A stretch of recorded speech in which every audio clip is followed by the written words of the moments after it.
Child. It was not an easy decision to make, when every step had to be planned to minimize risk. I want to get pregnant. No. Even on the matter of carrying the baby, they couldn't agree. But once she heard her beloved doctor's reasoning, she had to give in. Pat, your heart has an arrhythmia. I will never allow you to carry a pregnancy. That reason from Dr. Premzini was beyond argument. And most importantly, her partner was a doctor, someone who knew exactly how to prepare for this. Prem, if you want anything, just tell me, okay? No. Does it hurt? No. If you feel unwell, tell me right away. Calm down, I'm not in any pain at all. I'm in the hospital just like you wanted, right? Being close to the doctors should put your mind at ease. Look at me, see. I'm fine, as strong as ever. Dr. Premzini stroked the hand of the woman who was brimming with worry. She agreed to be admitted just to please Pat, even though embryo implantation didn't require hospitalization. But somehow it seemed to make Pat even more anxious, asking her every 5 minutes until even her parents and aunt were shaking their heads. Prem, we're using my oldest brother's sperm, okay? She asked Pat right away why she'd chosen her eldest brother. And then she learned the reason, one that made her smile wider than ever. My oldest brother and I look alike. Dad and Mom said when we were kids, we were practically identical. I just want the baby to look a little like me. How could she not smile at that? Pat had been afraid the baby wouldn't resemble her at all. She'd even said they could use Pat's egg, but Pat insisted on using her egg instead just because she wanted the baby to inherit her intelligence. Pat overthought everything, worried about every little thing. Pat, you're overthinking again. This is only the second time. It's normal. Some people need 3 or 4 implantation attempts before having a baby. The more stressed we are, the later our baby will come. I'll relax. How about we help each other choose the baby's name instead? Have you thought of one yet? Not yet. Mama Pat, she teased. Come on, let's think, what should our baby's name be? Why don't I let you choose, Prem? No way, this is our child. Your Mama Pat, you're not going to help name our baby. I just think you'd make a better choice than me. That's not how I see it. I've told you before, decisions like this should be made together. It's not about whose choice is best. Pat gave her an apologetic smile, the kind she could never misunderstand. Pat always believed her decisions were the best. If she said, go right, Pat would follow, even if Pat didn't like going right at all. Don't spoil me too much, or I'll get used to it. When my belly gets bigger, I'll be so spoiled you might get tired of me. That will never happen. Even if your belly gets huge, even if you get as spoiled as you want, I promise I'll take care of you and our baby as best as I can. Then help me think of a name. Actually, I already thought of a nickname. Oh, what is it? If it's a boy, I want to name him Fum.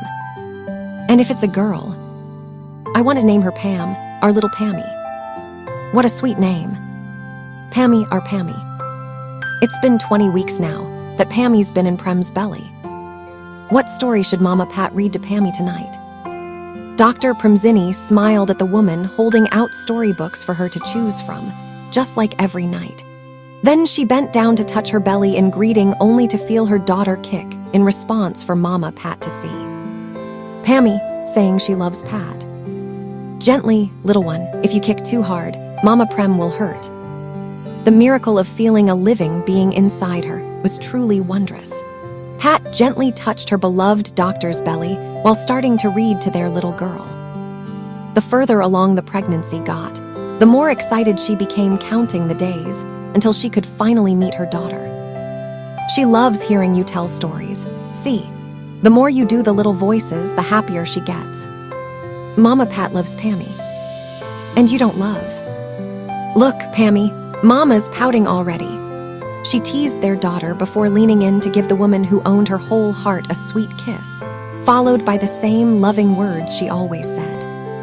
I love you, Prem, my dearest doctor. Pat's care for their baby was overflowing. She had matured so much less clingy, more responsible, and that made Prem proud. Pat had proven through her actions that she was truly ready to be a mother. Pammy would be proud too. Mama Pat loves you so much, Pammy, and Mama Prem loves you just as much. Pammy, you are the greatest treasure of Mama Prem and Mama Pat. Let me give you a massage, Prem. Is anywhere particularly sore today?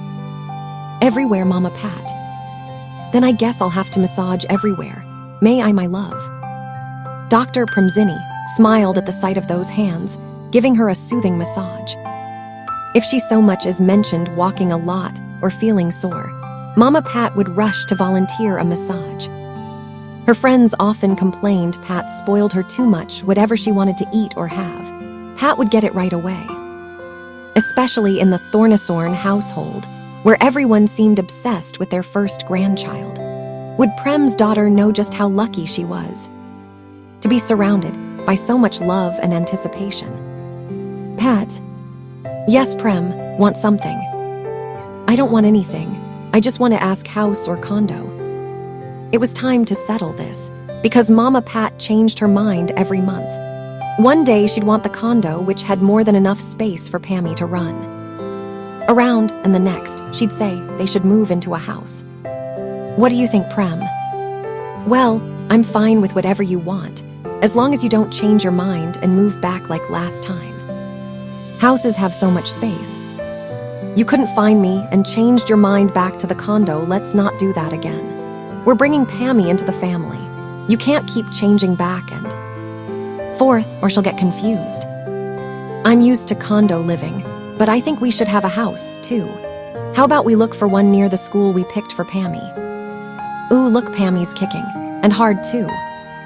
She must like Mama Pat's idea, a house near the school. Honestly, both she and Prem remembered those mornings they had to rush out early, eating breakfast in the car. They agreed they didn't want their child to go through that. If they could choose something better for her, why wouldn't they? Pat, kiss, please. She kissed her cheek, then wanted to move to her lips, something she could never get enough of but froze, smiling at their baby's reaction inside Prem's belly. Pammy's kicking again. She must be possessive of Mama Prem. I was only going to kiss my beloved Dr. Pammy. Her slender fingers caressed the now much larger belly. Every time she wanted to get close to Prem, their little girl would react like this. Was she trying to make her say she loved Mama Prem? Or was she already jealous of Mama Pat? You can't be possessive of Mama Prem from inside the womb, little one. If you're too possessive, Mama Pat will wither away. Pammy's already 25 weeks. Just a little over 2 months until she's due, right? I'm so excited we'll finally get to see her. She had been excited for months already, and the bigger Prem's belly got, the more excited she became. I'm excited too. We'll meet soon, Pammy. Even though she was a doctor who knew every stage of her baby's development, she couldn't help her own anticipation. Soon, their Pammy would be here, and Prem was certain she would be another reason she and Pat would be happier than ever. Happiness that came with challenges and change, but most importantly, she was deeply happy now. Happy watching her wife prepare everything for their baby. Pat, you're more excited than I am. Ern's been warning you a lot. Lotta and Bo have been warning me too. They said to be ready for sleepless nights. Same here. I told them I'm not afraid of losing sleep. I've been through back when I was a medical student. Things were already tough, but during my compulsory service, it was even more grueling. Still, Bo and Lotta said it wasn't quite the same. I told them I wasn't afraid because I had you, Pat. Look at Pammy wriggling so much. Mammy can't even hold Mommy, so possessive. Our baby is already possessive of Mommy, even from inside the womb. What should Mammy do? Dr. Premzini gently cupped her lover's face as she moved closer, smiling even more at the sweet reply she received. Mammy will make sure our baby knows just how much Mammy Pat loves Mommy Prem. How much? This much. Just a tiny, mini heart worth of love for me. Pat loves you with all her heart, but can I share a bit with our little daughter in my belly? Why wouldn't you? I love both Pat and our little one in the same way. Looking into Pat's eyes, brimming with love, made Dr. Premzini feel incredibly lucky. Pat's love was hers alone. Never once had Pat made her feel that their love was diminishing. Some couples face problems during pregnancy, but they had never had that issue at all. Honestly, she'd never imagined Pat would handle this role so well. The woman who once said she didn't want kids, didn't like kids, and didn't want a child, getting in the way of their cuddles. But now, Pat was the one telling their baby, "I love you," every morning, noon, and night, counting down the days until they're little. One would open her eyes to the world. She thought of everything, how to raise their child so she'd be happy both physically and emotionally. Sometimes, Premzini had to tell Pat to calm down, or else their happiness might turn into stress from placing too many expectations on a future they couldn't predict. "Right now, I'm so happy, Prem." It wasn't just Pat who was happy. Premzini slowly lay down, snuggling into the warmth she loved so much. The joy she felt in this moment was overwhelming. Pat's slender hand kept stroking her belly as she spoke to their unborn child, and Premzini couldn't help but smile. A smile born from a happiness you could touch. A happiness that made her forget to brace herself for the crushing event that would soon arrive. Just 3 days later, something went wrong. Every morning, it was her habit to touch her belly. There had been no warning signs before this, but today, what she had learned in medical school and been drilled on by her professors came rushing back, making her now a mother to be almost cry. This wasn't supposed to happen. Her pregnancy had been perfectly healthy. She was only about 25 weeks along. "Prem, what's wrong? Why do you look so pale?" "Pat." "Prem, calm down. Tell me what's happening. Quick, get me to the hospital." "But we haven't eaten." Pat didn't even finish the sentence before the urgency in Premzini's voice made her snap to attention. She immediately rushed her wife, the mother of her child, to the hospital. The tremble in her voice, the tears in her eyes, they told Pat just how bad this was. "Our baby is only 25 weeks. Pammy can't be born now." "Prem, my belly is hard, like I'm going into labor." She was a doctor, of course. She knew the condition of her own pregnancy, and she also knew what the survival odds were if Pammy was born now, and the possible complications their baby might face. Pat could only place her hand over Prem's belly, sharing the same dread. She didn't know the details like Prem did, but she knew that if a baby was born just over 6 months along, it was far from ideal. Some babies survive being born prematurely, but the best thing is for them to be born full term. And right now, Prem was only 6 months pregnant. "Please, Pammy, hold on a little longer. Hold on so that when we finally meet, it will be with smiles. No matter what happens, I'll raise her. Pammy is our daughter. Of course we'll raise her." The thought that her wife might give birth prematurely, that their child's survival chances were only 50–80% shattered her inside. She didn't even remember all the risks, only that the knowledge made her heart break. But she had to be strong, no tears, no weakness, while her wife lay motionless in bed, connected to multiple medical devices monitoring the baby. "Pat, I'm right here, with you, with our baby, we're together. We'll have to stay in the hospital now, Pat." "I can stay anywhere, as long as I have you, Prem." Their hands clasped tightly. Pat knew Prem's spirit was just as battered as hers, but they had promised no crying. They would smile, encourage each other, and fight together. "I'll have to stay still like this until we're sure our baby is safe." "Prem, I can fight. I'll fight for Pammy, for our child. Just a bit longer, until Pammy reached 28 weeks at least. Then she would have a better chance of being born safely. No matter how long she had to lie still, take medications, and endure discomfort, she would do it. No matter what happens, I'll be here. We'll be together. I promise we'll hold hands through it all." It wasn't an empty promise. Pat meant to show her wife, her child's mother, that she would stay right here, together, hand in hand, no matter how painful the road ahead. It was a chapter that taught them so much, especially that birth, aging, sickness, and death are inescapable, no matter how much money you have. You can't fight nature. Her lover's sweet smile soothed her, and her gentle hands wiped away her tears. Premzini didn't hesitate to step into Pat's warm embrace. Even though those days were now behind them, every time she thought back, she couldn't stop the tears not of sadness, but of gratitude that they had made it through together. Mammy. It's been almost 4 years now that our family has had Pammy. What is it, my little rascal? Pat opened her arms to welcome her daughter, but the girl ignored her completely when she saw who Mammy was with. Mommy, carry me. Carry Pam. As always, Mammy Pat was snubbed in favor of Mommy Prem. You're almost 4 now, and you still want Mommy to carry you. Carry me. Love Mommy Prem so much. Her raised arms made Prem smile and shake her head.